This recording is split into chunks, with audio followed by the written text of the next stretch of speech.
السلام علیکم 10th class. آج کا جو میرا لیکچر ہوگا وہ 10th کلاس کی مطالعہ پاکستان کے چیپٹر نمبر 1 کے لانگ کویشچن نمبر 1 کے اوپر ہوگا۔ تو ہم لوگ سب سے پہلے چلتے ہیں کویشچن کی جانب۔ لانگ کویشچن نمبر 1 یہ ہے کہ ذوالفقار علی بھٹو کے دور میں کی جانے والی زرعی اور صنعتی اصلاحات بیان کریں۔ اس کا آنسر ہمیں ملے گا بک کے پیج نمبر 1 اور 2 پر۔ تو ہم پیج نمبر 1 کی طرف چلتے ہیں۔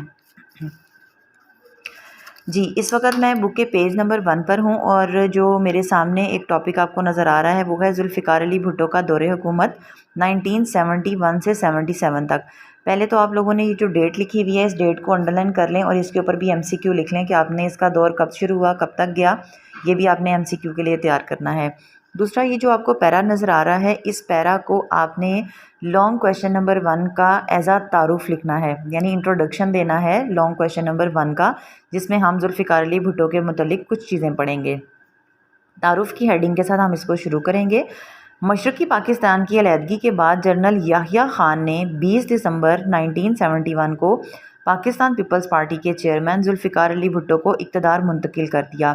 اس کو آپ لوگوں نے انڈر لائن کرنا ہے اور MCQ کے لیے بھی یاد کرنا ہے کہ ذوالفقار علی بھٹو کو جو اقتدار تھا وہ کس نے دیا تھا؟ جنرل یحییٰ خان نے دیا تھا۔ کب دیا تھا؟ 20 دسمبر 1971 کو دیا تھا۔ اس طرح ذوالفقار علی بھٹو کے دور حکومت کا آغاز ہوا۔ انہوں نے اقتدار سنبھالتے ہی پاکستان کی تعمیر نو کا آغاز کیا۔ پاکستانی قوم نا امیدی اور مایوسی پھیلی ہوئی تھی۔ ذوالفقار علی بھٹو نے عوام کو حوصلہ دیا اور ملکی بہتری کے لیے فوری طور پر انقلابی اقدامات اٹھائے۔ انقلابی اقدامات ہوتے ہیں کہ جس میں بڑا تیزی سے جو ہے نا اس نے کچھ ایسے اقدامات کیے کہ جس سے بہتری کی صورتحال بنائی جا سکے۔ 21 اپریل 1972 کو ملک سے مارشل لا کا خاتمہ ہو گیا۔ اس کو بھی آپ نے انڈر لائن کرنا ہے MCQ کے لیے، کیونکہ جیسے ہم نے اوپر پڑھا کہ جنرل یحییٰ خان کا دور تھا تو انہوں نے مارشل لا نافذ کی ہوئی تھی جس کو 21 اپریل کو ختم کر دیا گیا۔ عبوری آئین ہوتا ہے جو ٹیمپریری طور پر جو ہے وہ بنایا جاتا ہے۔ اگر آپ کو یاد ہو تو 9th کلاس میں بھی یہ چیزیں پڑھائی جاتی ہیں کہ پاکستان کے اب تک کتنے آئین بنے ہوئے ہیں۔ تو پاکستان کے اب تک 3 آئین بنے تھے، جس کا پہلا آئین 1956 کا تھا، دوسرا 62 کا تھا اور تیسرا 1973 کا تھا۔ تو اس آئین کے بننے تک یعنی 1973 کے آئین کے بننے تک جو آئین جو ہے جنرل یحییٰ خان نے انٹروڈیوس کروایا تھا اس کو عبوری آئین کا نام دیا گیا، اور وہ کون سے سال میں تھا؟ 1972 تھا۔ تو اس کو بھی آپ لوگوں نے MCQ کے لیے انڈر لائن کر لینا ہے۔ عبوری آئین کہتے ہیں ٹیمپریری آئین کو۔ عبوری آئین کے تحت ذوالفقار علی بھٹو نے حکومت سنبھال لی اور ملکی مسائل کی طرف توجہ دی۔ آئین کی ضرورت اور اہمیت محسوس کرتے ہوئے تمام سیاسی جماعتوں کو نمائندگی دیتے ہوئے 25 اراکین پر مشتمل دستور ساز کمیٹی بنا دی گئی۔ یعنی اس کا مقصد کیا تھا؟ اس کا مقصد یہ تھا کہ 1973 کے آئین کو ختمی شکل دی جائے، یعنی پراپر ایک شکل میں لایا جائے تاکہ اس کو پرماننٹ بیس پر امپلیمنٹ کروایا جائے۔ اس کے بعد ہم پیج نمبر 2 پہ چلیں گے۔ پیج نمبر 2 پر جو پوائنٹ ہمیں کویشچن میں پوچھا گیا تھا وہ تھا ذوالفقار علی بھٹو کے دور میں جو صنعتی اصلاحات ہوئی تھیں وہ کیا تھیں۔ اچھا، یہاں پر ایک چیز کا سمجھ لینا بھی ضروری ہے، وہ یہ ہے کہ لانگ کویشچن کا مطلب ہوتا ہے ایٹ لیسٹ اس کی لمبائی اتنی ضرور ہو کہ وہ آپ کو لانگ کویشچن جتنے پورے نمبر دلوا سکے۔ لیکن یہاں اگر آپ لوگ دیکھیں تو یہ صرف 2 پوائنٹس کے اوپر جو ہے وہ لانگ کویشچن مشتمل ہے، جو کہ اس کی لمبائی کے لیے انف نہیں ہے۔ تو ہمیں اس لینتھ کو پورا کرنے کے لیے اس کو تھوڑا اور ڈیٹیل میں اس کویشچن کو مزید الیبوریٹ کرنا پڑے گا، اور الیبوریٹ کرنے کا طریقہ یہی ہوتا ہے کہ ہمارے پاس جو موجود انفارمیشن ہے اسی کو تھوڑی ہیڈنگز کے ساتھ جو ہے وہ بڑھا دیا جائے تاکہ اس کی لینتھ جو ہے وہ ایز اے لانگ کویشچن پوری کر لی جائے۔ تو آپ لوگ ویڈیو کو کمپلیٹ دیکھیے گا تو اس میں آپ لوگوں کو وہ ہیڈنگز اور وہ طریقہ بتاؤں گی کہ کس طرح آپ نے ایک نارمل لینتھ کے کویشچن کو ایک پراپر لینتھی کویشچن میں کنورٹ کرنا ہے۔ پہلا ہے ہیڈنگ اس میں صنعتی اصلاحات کی۔ اب آپ لکھنے سے پہلے یہاں پر ایک لائن خود سے لکھیں گے اور وہ یہ لکھیں گے کہ ذوالفقار علی بھٹو کے دور میں کیے جانے والی صنعتی اصلاحات درج ذیل ہیں۔ اب درج ذیل ہیں لکھنے کے بعد آپ نے ہر پوائنٹ کو اپنی ایک سب ہیڈنگ دینی ہے اور اس ہیڈنگ کے بعد اس کے اندر اس کی ڈیٹیل لکھنی ہے۔ جیسے آپ نے پہلی سب ہیڈنگ اس میں دینی ہے حالات کی بہتری، اور آپ نے اس میں لکھنا ہے صنعتی اصلاحات کا مقصد مزدوروں کے حالات کار کو بہتر بنانا تھا۔ یہ ہوگی نمبر 1 ہیڈنگ، سب ہیڈنگ ہوگی جو صنعتی اصلاحات کی۔ نمبر 2 اس کی ہیڈنگ ہوگی جس میں آپ لکھیں گے صنعتی ماحول، اور بہتر صنعتی ماحول پیدا کرنا بھی اس میں شامل تھا۔ نمبر 3 میں آپ لکھیں گے ملکی معیشت میں بہتری، ملکی معیشت کی تعمیر نو کی خاطر صنعت کی بحالی بھی اس میں شامل تھا۔ پوائنٹ نمبر 4 میں آپ ہیڈنگ بنائیں گے انتظامیہ میں نمائندگی، ترقی کے لیے مزدوروں کو صنعتوں کی انتظامیہ میں مناسب اور مؤثر نمائندگی دی گئی، یعنی جو وہاں کی ایڈمنسٹریشن ہے وہاں پر مزدوروں کو بھی ممبرشپ دلوائی جائے تاکہ وہ مزدوروں کے مسائل جو ہیں وہ آگے اپنے جو صنعت کار ہیں ان تک پہنچا سکیں۔ پھر آ گیا اگلا پوائنٹ اور اس کی ہیڈنگ آپ لوگ بنائیں گے منافع میں حصہ داری، صنعتوں کے منافع میں مزدوروں کا حصہ بھی بڑھایا گیا۔ اگلا پوائنٹ ہے بونس، ملازمین کے لیے بونس کی ادائیگی پر بھی لازم قرار دیا گیا، اور بونس کیا ہوتا ہے یعنی تنخواہ کے برابر ہی ایک الاؤنس جو ہے مزدوروں کو دیا جانا، مزدوروں کو یا وہاں کے ملازمین کو۔ اس کے بعد اگلے پوائنٹ کی ہیڈنگ آپ بنائیں گے صحت کی سہولتیں، مزدوروں کے لیے صحت کی سہولتوں میں اضافہ کیا گیا۔ اس کے بعد اگلا پوائنٹ جو ہوگا اس کی ہیڈنگ آپ لوگ بنائیں گے ناگہانی صورتحال میں امداد، مزدوروں کے زخمی ہونے، وفات پانے یا کسی حادثے کی صورت میں ان کو ملنے والے معاوضے میں اضافہ کر دیا گیا۔ اس سے نیکسٹ جو ہیڈنگ ہوگی وہ بنے گی گروپ انشورنس اور سوشل سیکیورٹی، گروپ انشورنس اور سوشل سیکیورٹی کا نظام بھی نافذ کیا گیا۔ اس کے بعد جو ایک نیکسٹ آپ ہیڈنگ بنائیں گے اس میں وہ بنائیں گے قومیانہ کی، جو کہ اردو میں جس کو ہم قومی تحویل میں لینا بھی کہتے ہیں اور انگلش میں اس کو کہتے ہیں نیشنلائزیشن کرنا۔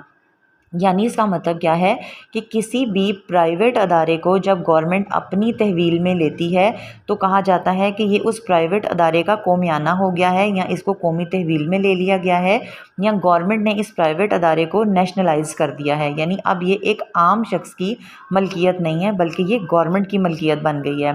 ذوالفقار علی بھٹو نے مختلف اداروں کو قومی تحویل میں لینے کی حکمت عملی اپنائی، ان میں جو ادارے شامل ہیں وہ درج ذیل ہیں، یہ آپ لائن لکھیں گے کہ ان میں جو ادارے ہیں وہ درج ذیل ہیں: اہم صنعتی ادارے، بینک، بیمہ کمپنیاں اور تعلیمی اداروں کو قومی تحویل میں لیا گیا۔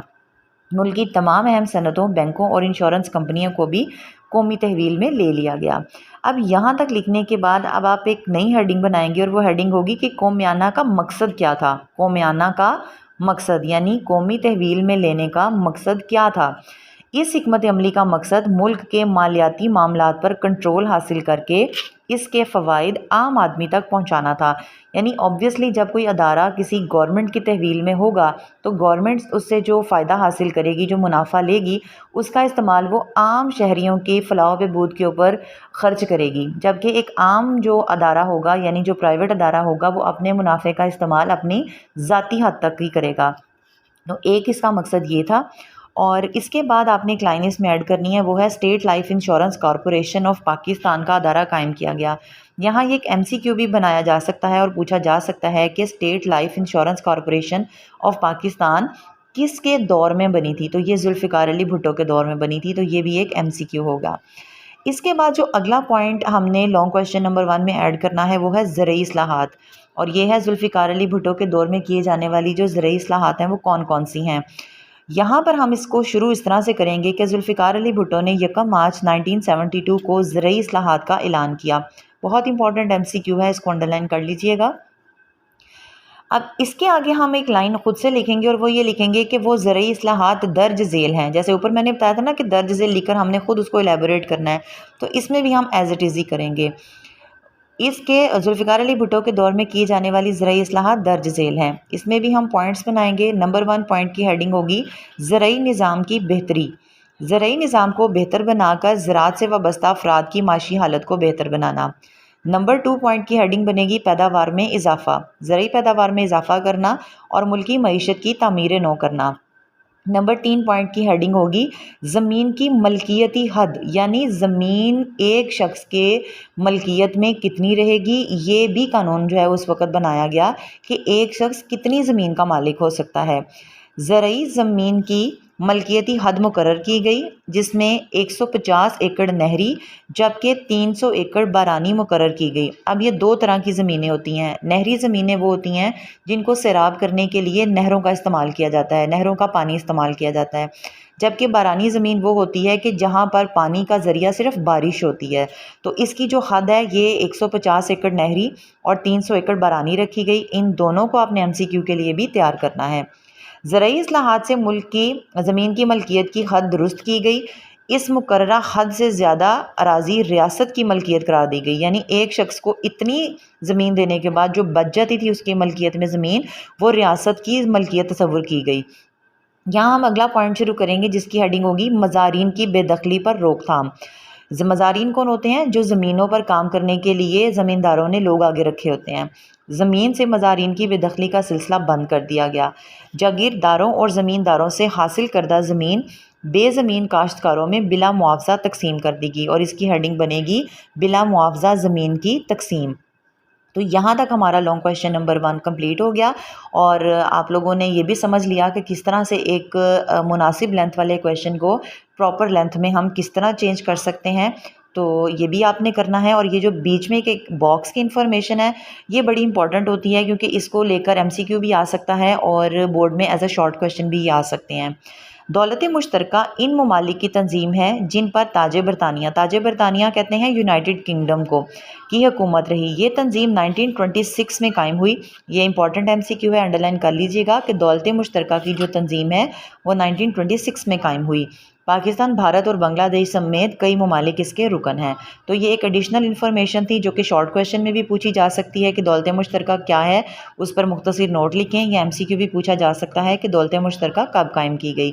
تو مجھے امید ہے کہ آپ کے لیے یہ ویڈیو فائدہ مند رہے گی اور آپ جو ہے وہ اس سے فائدہ اٹھا سکیں گے۔ Thank you.